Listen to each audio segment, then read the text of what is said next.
datang untuk ragu. Tunjukkan sportivitasmu. Beragam budaya, tetap satu jua. Bersatu kita juara.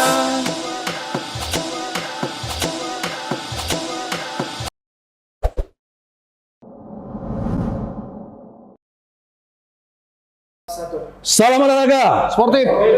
salam olahraga, Jaya. bersatu kita juara. Yes.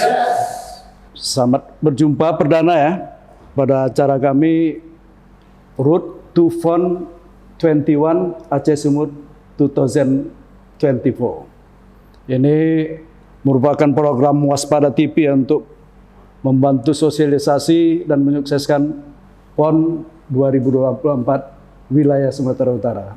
Dan saya host Joni Ramadan Silahi, dan hari ini kita kedatangan narasumber yang langsung top markotopnya lah. Payah nih ngambil waktunya nih.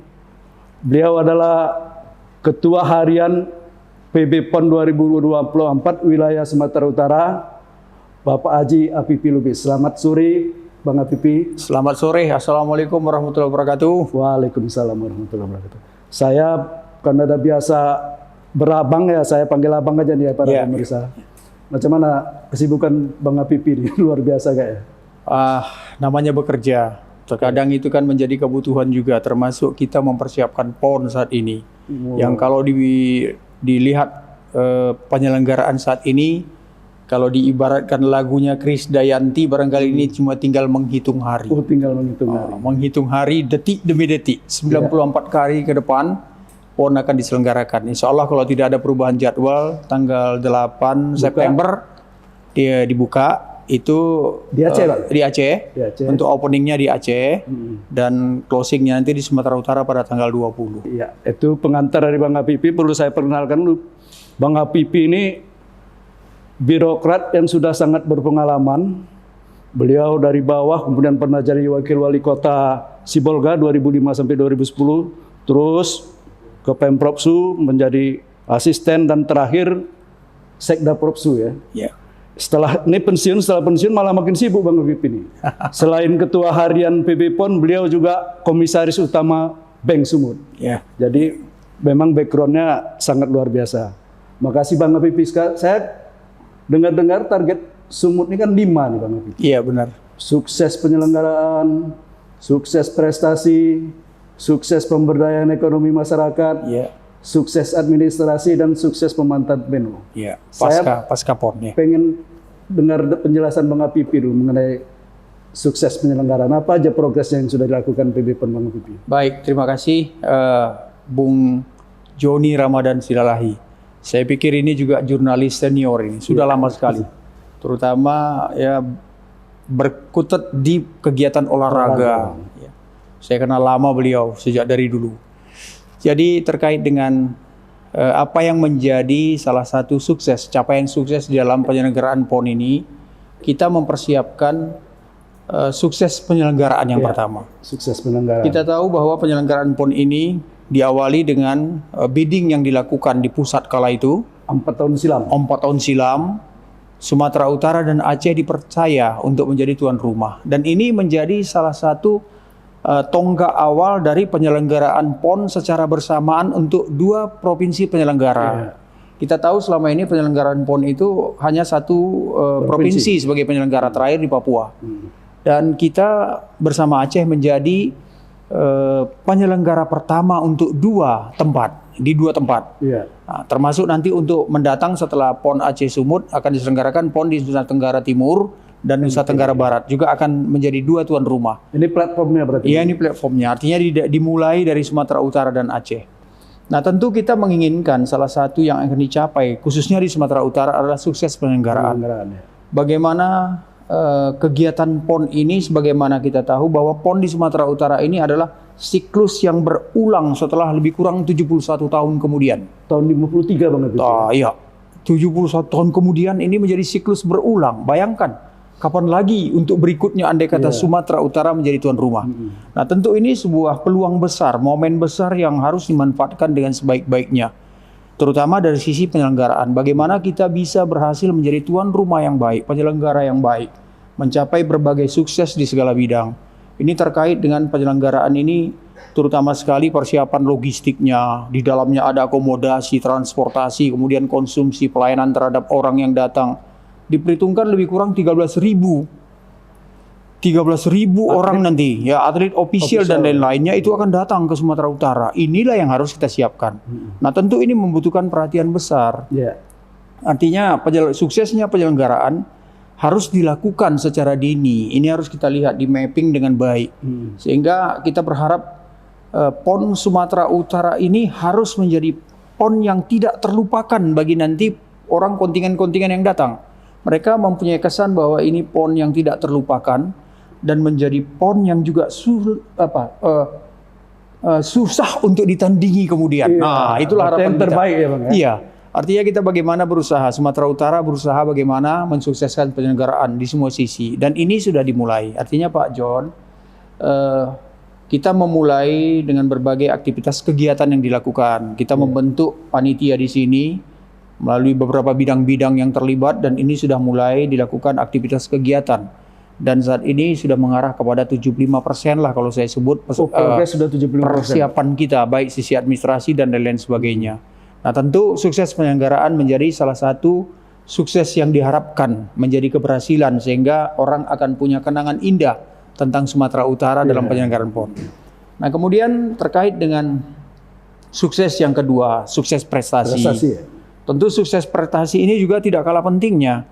Artinya kita menjadi tuan rumah, kita tidak mau jadi yang terbelakang. Kita harus mampu meningkatkan prestasi. Sumatera Utara kita harus berada di 5 besar. Di 5 besar. Jadi ini juga dikomunikasikan dengan KONI Sumatera Utara dalam hal ini yang melakukan pembinaan persiapan atlet-atlet kita yang lebih kurang 1.500 orang itu. Jadi mereka lah yang nanti diharapkan melakukan pembinaan sebaiknya. Pada saat sekarang memang kalau kita lihat progresnya, ini sudah masuk ke tahap ada pelatda, ya, termasuk nanti akan ada pelatda penuh yang dilakukan oleh KONI dan beberapa cabang-cabang olahraga unggulan yang diharapkan mampu memberikan prestasi baik bagi Sumatera Utara. Kita punya wusu yang mendunia, ya, kita punya atlet-atlet bela diri yang baik dan lain-lain sebagainya. Nah, tentu diharapkan capaian prestasi ini juga tidak kalah pentingnya menjadi salah satu sukses kita. Sumatera Utara pernah punya atlet besar. Kita masih ingat atlet Gurnam Singh, seorang praton dari Sumatera Utara yang pernah meraih medali emas Asian Games. Kita masih ingat pemegang rekor Asia Mardi Lestari, yang orang binjai sprinter dengan sekian detik daftar kecepatan berlari sprintnya untuk 100 meter. Ini juga kan prestasi-prestasi. Kita pernah punya yang meraih kejuaraan dunia wusu, ya. Linswell kok itu ya, Linswell. Linswell juga punya prestasi dunia. Nah, tentu prestasi-prestasi seperti inilah yang kita harapkan nanti juga menjadi bahagian dari suksesnya Sumatera Utara. Sumut tidak hanya sukses sebagai penyelenggara saja, tapi sukses juga harus di sisi prestasi. 5 besar tadi, Bang, kalau Jawa Timur, Jawa Barat, dan DKI Jakarta itu kan memang berat. Itu udah the best three lah. The best, ya. Tapi kenapa kita nggak ngambil posisi keempat gitu, Bang? Ya, artinya begini, 5 besar itu kan dalam arti tidak menutup kemungkinan bisa di 3 besar. Itu maksudnya bisa di nomor 4, bisa nomor 5, paling tidak nomor 5 itulah. Minimalnya kita berada pada posisi 5. Tapi kita bisa saja naik ke atas, ya bisa jadi posisi 2 atau posisi 3. Dan Abang optimis itu tercapai? Kita harus punya semangat optimis. Ya, mumpung siklus ini saat ini berada di Sumatera Utara, siklus penyelenggaraan PON 70 tahun, 71 tahun lebih itu datang lagi ke tempat kita, maka ini sebuah peluang besar yang harus dimanfaatkan. Dimanfaatkan sebagai penyelenggara dan dimanfaatkan juga sebagai capaian prestasinya Sumut. Nah, itu yang akan dilakukan. Nah, kemudian kita juga berharap ada sukses yang ketiga. Ini sukses yang ketiga terkait dengan sukses administrasi. Sumatera Utara harus menjadi prototip keberhasilan sebuah penyelenggaraan PON secara administrasi. Ya mungkin kita sama mengetahui lah beberapa penyelenggaraan PON kadang-kadang berakibat hal-hal yang negatif. Ya, begitu PON banyak contohnya, contoh. Ini belajar dari pengalaman. Jadi banyak contoh hal-hal yang kita lihat. Tentu kita tidak menginginkan itu. Maka sejak dari awal kita coba memanage bagaimana tata kelola PON ini secara administrasi yang diharapkan nanti bisa menjadi tata kelola yang contoh, ya panutan bagi orang penyelenggara-penyelenggara berikut. Ini Bang, kalau belajar merujuk sejarah penyelenggaraan PON, yang kayaknya aman tuh, setahu saya tuh ya 2016 Jawa Barat. Iya benar. Apakah kita udah pernah studi banding atau akan studi banding ke sana, Bang? Kita sudah benchmarking ke sana. Ya, kita sudah studi banding, kita sudah kirimkan staf kita, baik secara detail untuk beberapa bidang-bidang. Misalnya belajar tentang bidang kesehatan, belajar tentang bidang pertandingan, belajar tentang bidang akomodasi konsumsi. UMKM juga Bang? Iya, UMKM bagaimana kesuksesan mereka dulu. Nah, inilah yang coba dari kita belajar ke Jawa Barat, dan memang ya kita banyak belajar lah dari Jawa Barat untuk bagaimana suksesnya sebuah penyelenggaraan gitu. Karena Papua habis itu masalah, Riau begitu habis PON gubernurnya langsung. Begitu juga Kaltim, Sumsel, semua sepertinya bermasalah semua. Iya. Dan yang aman tuh setahu saya zaman akhir ya, 2016. Iya. Di Jawa Barat ya. Jawa Barat. Nah, itu memang salah satu yang menjadi daerah tujuan kita untuk belajar. Nah, kita berharap membaca dari pengalaman tadi, maka kita mencanangkan bahwa salah satu sukses adalah sukses administrasi. Administrasi Bang ya. Untuk tidak terjadi hal-hal yang nanti memberi dampak buruk terhadap penyelenggaraan PON. Sampai sekarang masih on the track tuh. Alhamdulillah. Alhamdulillah kita juga melibatkan beberapa tenaga-tenaga yang ahli di bidang auditor dan lain-lain sebagainya untuk ikut di dalam tim kita.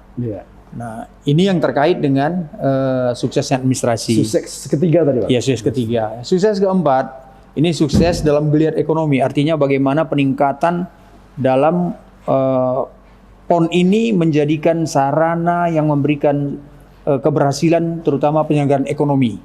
Dari sisi UMKM lagi lebih detailnya, lebih kecil. Pemberdayaan ekonomi masyarakat. Nah, ini juga tidak kalah pentingnya. Kenapa? Peluang PON ini adalah peluang datangnya puluhan ribu orang ke Sumatera Utara.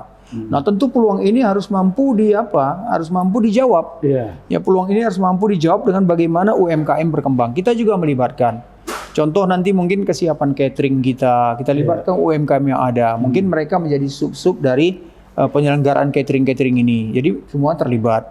Kemudian juga mungkin ya katakanlah makanan-makanan kecil, misalnya merchandise dan lain-lain sebagainya. Itu diharapkan nanti menjadi sebuah geliat ekonomi yang mampu memutar roda ekonomi, khususnya pemberdayaan masyarakat di tingkat mikro kecil. Itulah yang kita harapkan. Jadi PON ini memberi dampak, memberi manfaat juga bagi masyarakat-masyarakat kita dalam upaya pemberdayaan ekonomi. Dan nanti ada lokasi bajarnya Pak? Ada, kita nanti akan buat expo. Ada beberapa lokasi expo. Rencana di lapangan Benteng itu nanti akan ada lokasi expo. Kemudian nanti di daerah Sumut Sport Center ini, di daerah Pancing ini Bang? Ya, kita akan, pusatnya kayaknya. Ya, nanti kita akan buat juga di sini, termasuk di Sena. Jadi ada beberapa titik-titik nanti yang diharapkan menjadi daerah-daerah kunjungan ekonomi sifatnya, yang nanti ada unsur pemberdayaan bagi kepentingan khususnya usaha mikro kecil menengah ini. Itu yang kita harapkan dari adanya PON di Sumatera Utara. Dan nanti tamu-tamu nongkrongnya ke situ Bang? Wah, kira-kira begitulah Bung John ya. Kemudian yang terakhir adalah sukses pasca penyelenggaraan PON dalam bentuk bagaimana pemanfaatan venue yang ada sekarang. Kita tentu bersyukur adanya PON ini menjadi sebuah gerakan besar dalam memperbaiki seluruh fasilitas olahraga yang ada di Sumatera Utara. Ya, kita pada saat ini sama mengetahui di samping membangun baru, kita juga merehab yang lama, kita juga menata beberapa venue-venue yang sudah ada. Nah, jadi venue itu tidak hanya milik pemerintah saja, tapi juga memakai venue milik swasta maupun yang digunakan untuk kepentingan tempat pertandingan. Saat ini Sumatera Utara membangun venue yang melalui APBD itu antara lain yang sudah selesai, ada lapangan martial arts di komplek olahraga Sena di Sena ya. Komplek, yang 300 hektar itu Pak? Yang 300 hektar di Sport Center itu ada gedung martial arts. Itu standar sekali, sudah ditinjau dan itu berapa gor Bang? Di situ ada satu gor besar. Nah, kemudian ada lagi gor bola voli di situ untuk indoor. Bola voli indoor ya. Kemudian ada lagi kita bangun di situ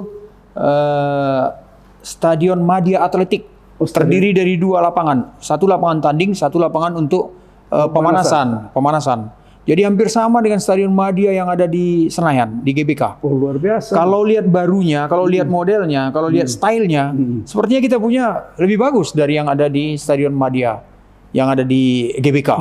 Ya, karena kita baru dan juga mengikuti perkembangan teknologi yang ada sekarang. Itu sudah 100% selesai dan bahkan sudah digunakan untuk tempat latihan atletik kita. Atlet kita sekarang Iya, sudah memanfaatkan ya. Mumpung kita yang punya kan, kita berharap mereka lebih kenal dengan lintasan itu sebelum nanti pertandingan yang sesungguhnya.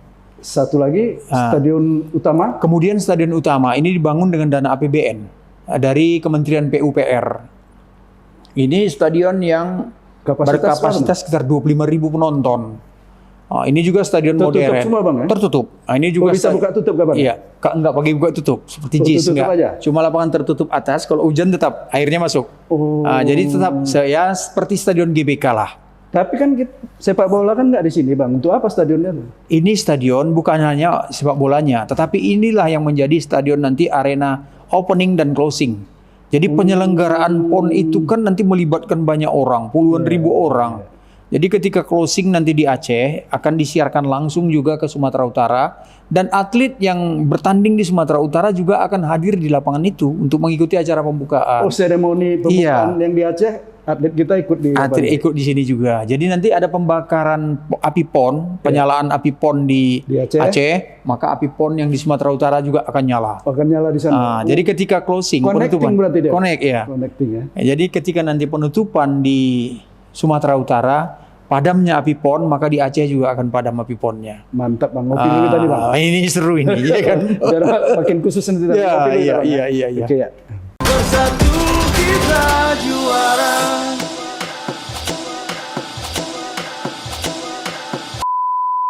pon2024.id.